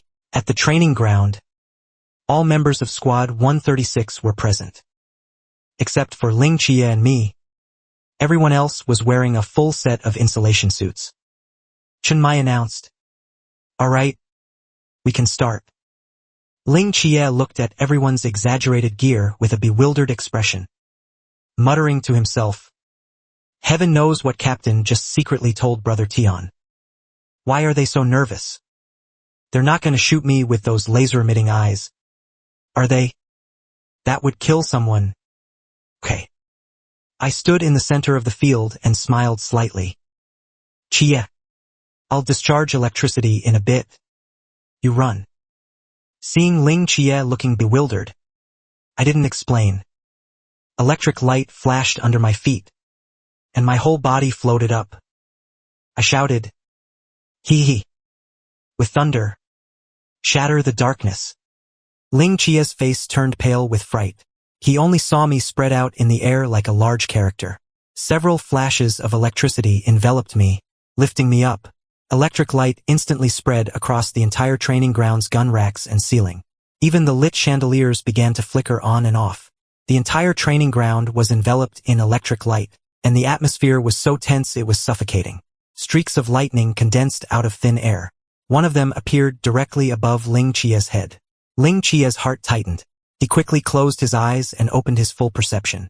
Just as that lightning bolt was about to strike, he suddenly made 2 consecutive large backflips, barely dodging. Immediately after, the second and third lightning bolts followed one after another. Xia could only brace himself and continue to dodge. Within his perception, although he could predict when the lightning would strike, there were just too many of them. After barely enduring the third lightning bolt, Xia felt his body speed noticeably slow down, and his reactions also began to lag. Friends who are often shocked should all know that with electricity, you either don't get hit at all, or you get hit fully. When the fourth lightning bolt struck, Xia reacted half a beat too late, and his shoulder was unfortunately hit. A wave of tingling numbness instantly spread throughout his body. His legs went weak, and he directly fell to his knees. Out of the corner of his eye, he glimpsed another lightning bolt forming above his head. Only one thought remained in his mind. It's over, Captain. Is he okay? Lung Xian asked Chun Mai with some concern. Chun Mai swallowed hard and said uncertainly, I don't know. He should be fine. Right? Xia, in the middle of the field, lay on the ground, his body convulsing, eyes rolled back, and foaming at the mouth.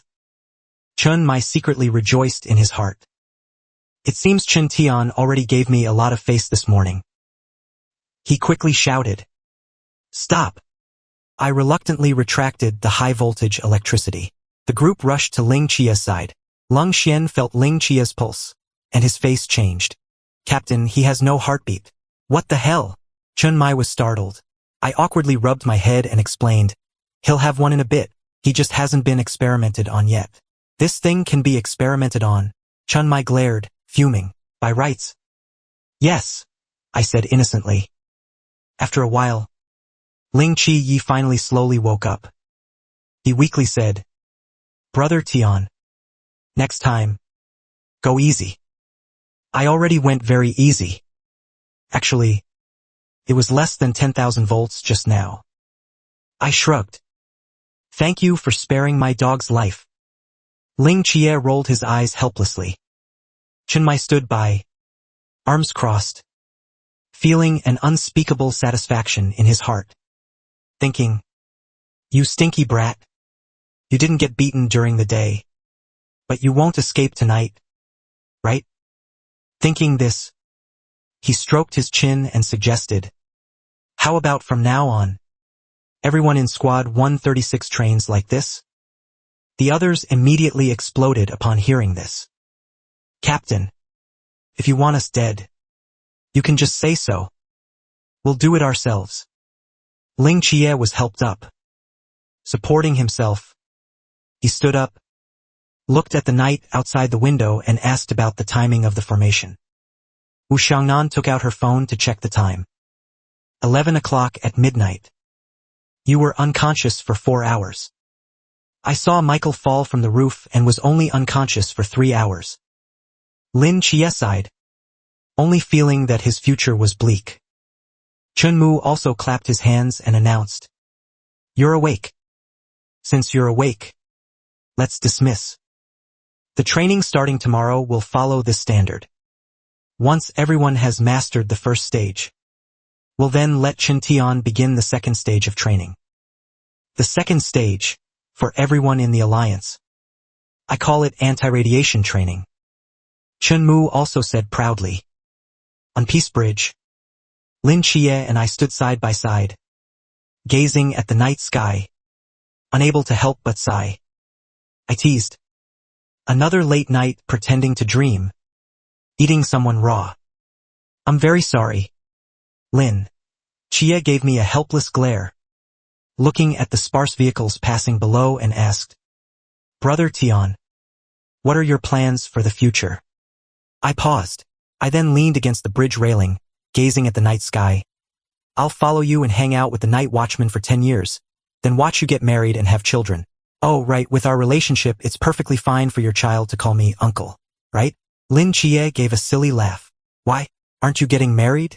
By your logic, your child would also have to call me uncle. What a joke. This young master is the best in the world. The finest here.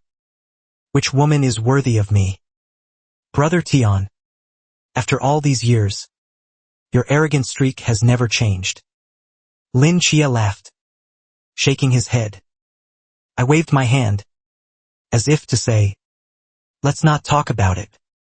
What about you? What are your plans? Lin Xie puffed out his chest and said seriously, since I've joined the Night Watchman, of course I'll protect Great Xia's peace. Although Zhao Kongqing is still alive, I won't break my oath. What if I become the captain of some special squad? As for later, after leaving the Night Watchman, I want to spend quality time with Auntie and Jing. I owe them too much. I will devote my life to filial piety. All right? Then when you become the captain of a special squad, help me get a minor official position. Let me experience the thrill of being an official. You absolutely must be the vice captain.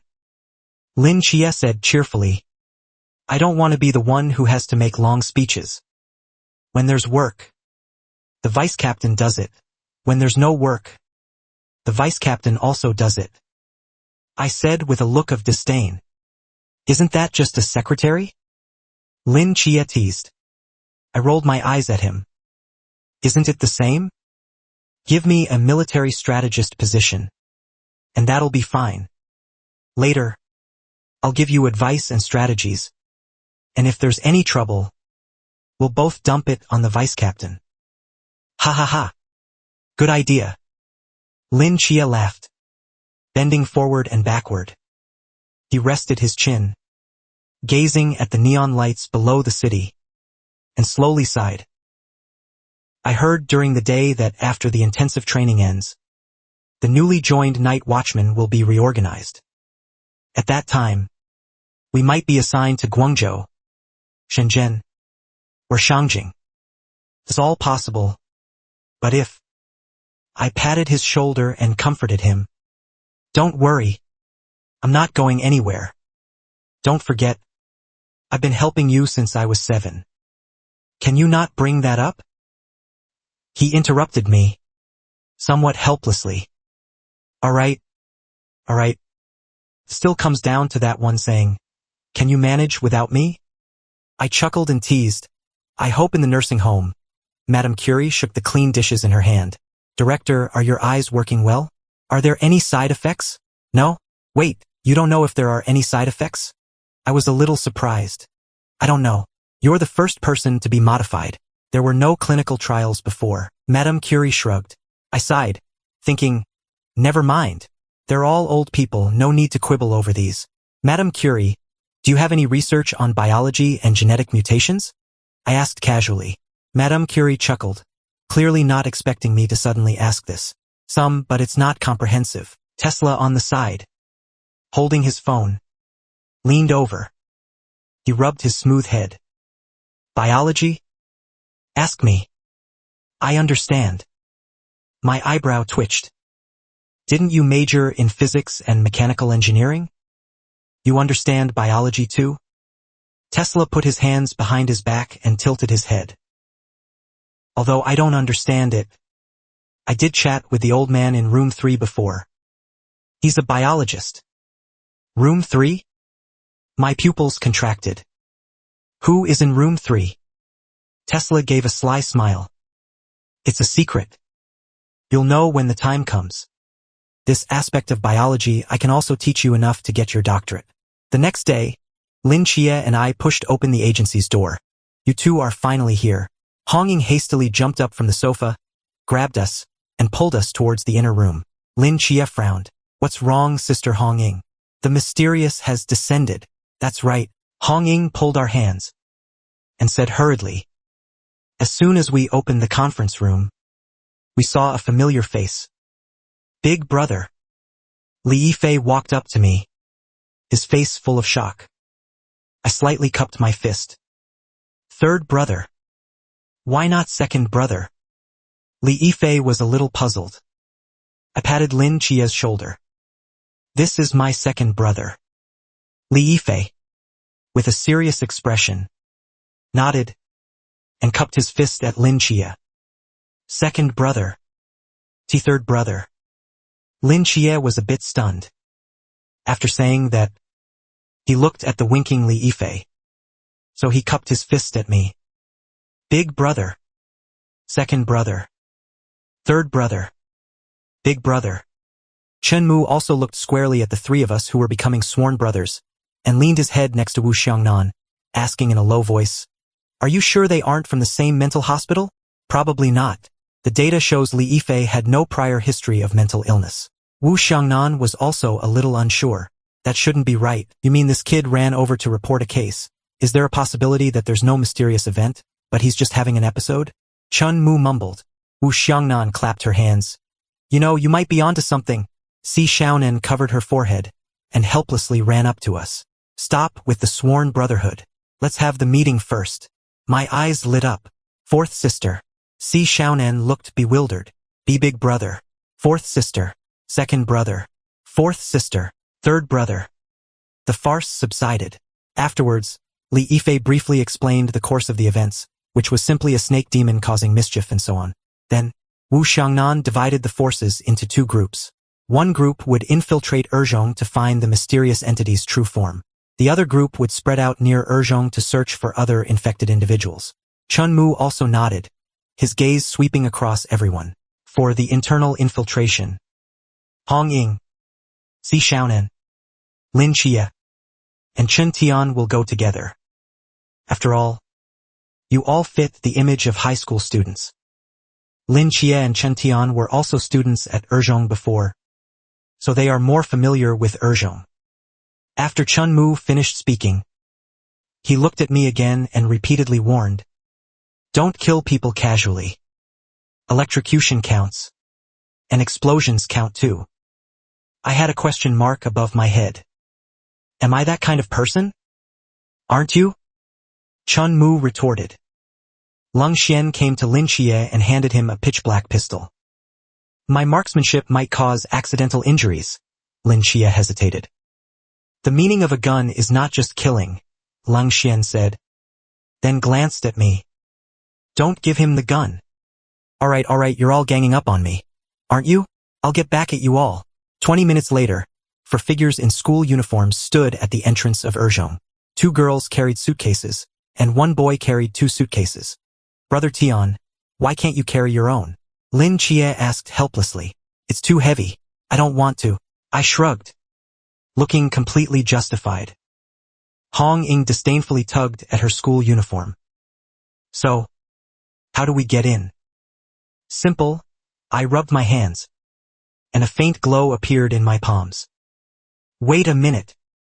The captain said to infiltrate discreetly. Hong Ying hastily interrupted me. I tilted my head and explained righteously. Logically, as long as I electrocute everyone unconscious, no one will know we've arrived. That's also infiltration. Si Xiaonan rolled her eyes. That won't do. We're night watchmen. After all. Lin Xie also nodded, pulling me to the school wall. Let's climb over the wall.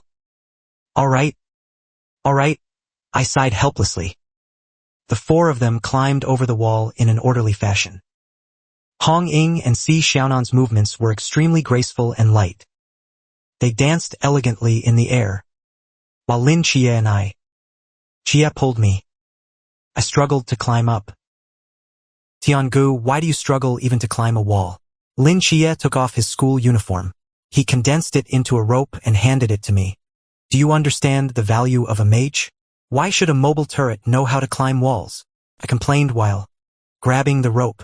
But shouldn't mages be able to blink? Ling Xie teased. You're just talking nonsense. You know. I glared at him. See, you're getting annoyed again. Ling Xie shook his head, smiling. Soon, I flipped over and entered. The 4 split into 2 groups. Hong Ying and Si Xiaonan were responsible for going to the office building to investigate the dean of students, while Ling Xie and I were responsible for returning to class to interact with Lu Xiaoyan. Tiangu, how should we later explain to the teacher that we've been gone for several days? Ling Xie asked as he walked. It seems only Li Yifei and Lu Yuan know I joined the army. I shrugged. It's simple. I'll tell you what to say. 10 minutes later, we stood at the classroom door, reporting. Ling Xie and I pushed the door open and entered. The math teacher turned around in surprise. Speechless. Why are you only just arriving? Where have you been these past few days? Ling Xie pointed to himself. I had some eye problems and was hospitalized for a few days. The teacher looked at me. I smiled slightly. I walked out from behind Ling Xie and said kindly, I had a psychotic episode and was taken back for a few days. We sat back in our original seats. Ling Xie lowered his voice and leaned his head closer. Tiangu, this isn't good. Lu Xiaoyan and Han Ruolong. Just on this floor, there are probably 6 of them. 10 minutes later, Li Yifei also arrived in the classroom. Because there were rules, the teacher didn't ask much. Seeing everyone had arrived, I picked up my backpack and stood up straight. The math teacher frowned. Chen Tian, do you have something to say? I politely bowed to the teacher. It's like this, teacher. I'd like to ask everyone to bear witness. Bear witness? It's class time now, don't you know that? The teacher was a bit displeased. I know. But I'm afraid it will be too late later. I scratched my head. I ran to Han Ruoro with a simple, honest expression. Han Ruoro. I like you. Will you be my girlfriend? I said loudly, and the classroom immediately became lively. The math teacher was completely stunned, never expecting me to pull a stunt like this during class. In the corner, Lu Yuan clenched his fists, his eyes bloodshot, clearly having a strong, possessive desire for Han Ruoro. Han Ruoro's expression, was flustered. Can we talk about this after class? No, you have to answer me now. Otherwise, I won't be able to rest easy in my dorm tonight. I insisted. Han Ruoro looked around, her cheeks slightly red. The students nearby all started to egg her on. Say yes. Say yes. Say yes. The math teacher used a book to bang on the desk, but couldn't stop the farce. Seeing that class was almost over, he simply sat down in his chair and watched the drama unfold. Han Ruoruo swallowed and whispered, "All right then. You have to be good to me from now on." The classroom once again erupted in cheers. Only Ling Xia, with a heavy heart, muttered softly, "This is bad." The next moment, a flash of fluorescent light streaked past, then a whoosh. After the sound, a sharp, surgical knife slashed across Han Ruoruo's throat. Ink-black blood instantly gushed out. The table in front looked as if it had been soaked in oil. Han Ruoruo clutched her throat, her eyes filled with disbelief. I wiped the black blood from my face. I brought it to my nose and sniffed it. It really stinks. I don't know which girl let out a shriek. The herd mentality in the classroom was instantly triggered. Students screamed, trying to run outside. The moment the students touched the doorknob, a numbing sensation instantly shot from their arms to their brains. After 2 shivers, they fell backward to the ground. Lu Yuan was scared stiff, his 2 feet seemed to be glued to the floor. He couldn't move an inch. I looked at Han Ruoruo's eyes, and felt another wave of disgust. I raised my hand and with one slash, separated her head from her body. The beautiful head, dropped to the ground with a thud. In an instant, the chaos in the classroom, came to an abrupt halt. "Chen Tian, what have you done?" The math teacher stood up, trembling. One hand tremblingly held a book. It was as if only by doing so could he feel a slight and insignificant sense of security. I completely ignored the teacher's words. Clutching the surgical knife stained with black blood in my hand, I walked straight to Lu Xiaoyan. "Xiaoyan, student. I actually quite like you too. How about you be my girlfriend too?" Lu Xiaoyan's expression was blank, completely unable to react. "You're ignoring me? You're not giving me face?"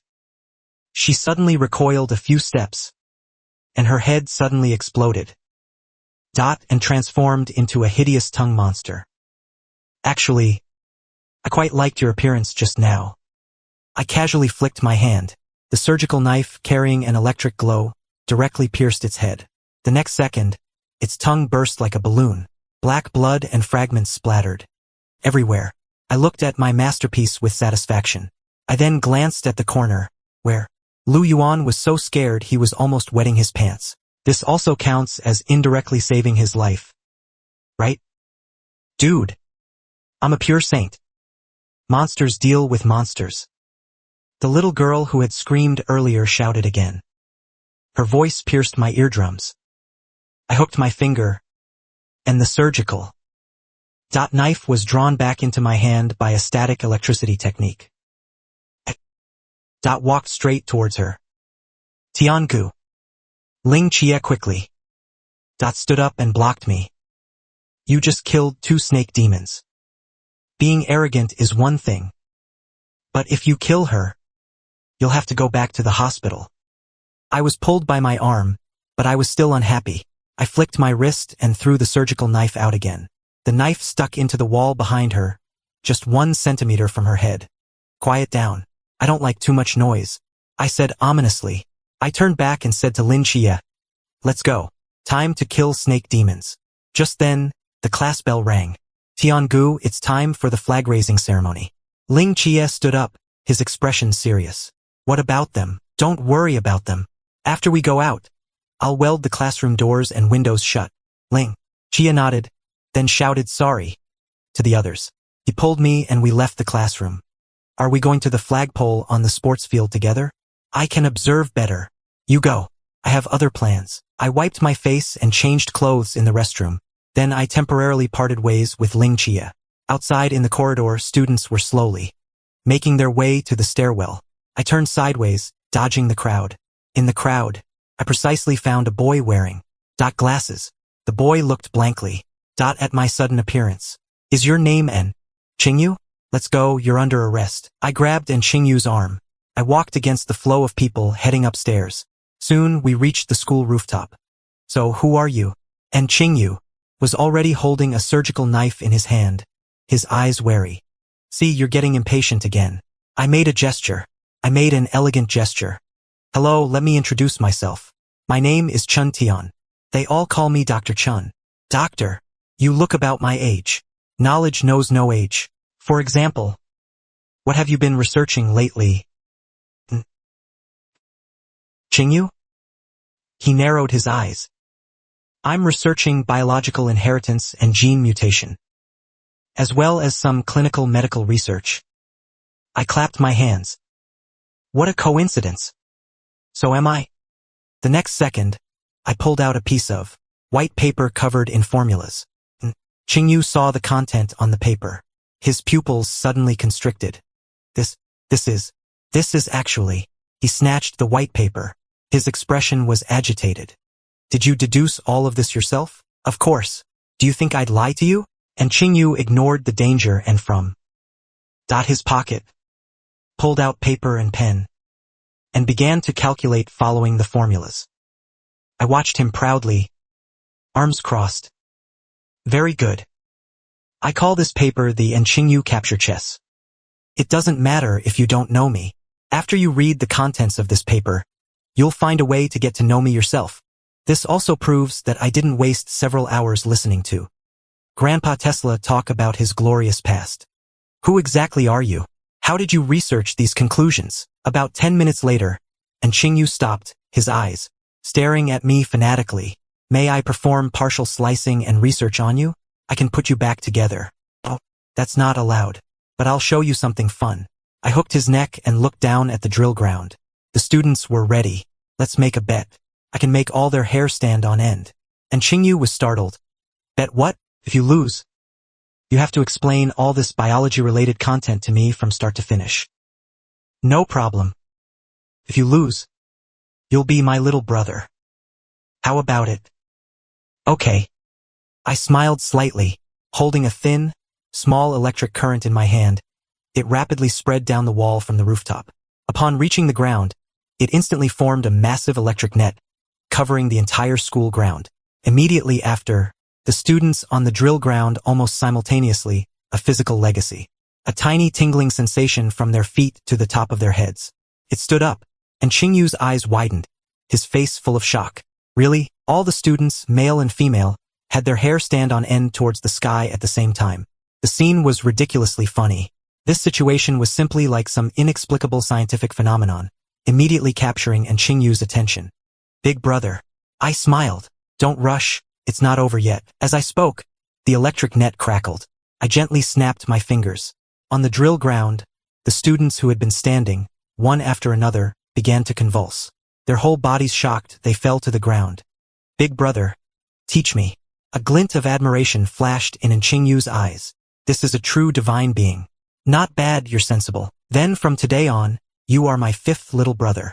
And Qingyu was stunned. Big brother, do you have so many little brothers? Then who are the second, third, and fourth little brothers? I pointed to the writer team, Xianxia of the Li Alliance.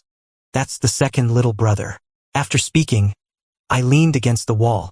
The third little brother will die soon, and the fourth sister should be in the girls' dormitory. Once the third little brother dies, you'll be the fourth little brother. And Qingyu's mind raced, quickly processing this complicated relationship. Is being your little brother so dangerous?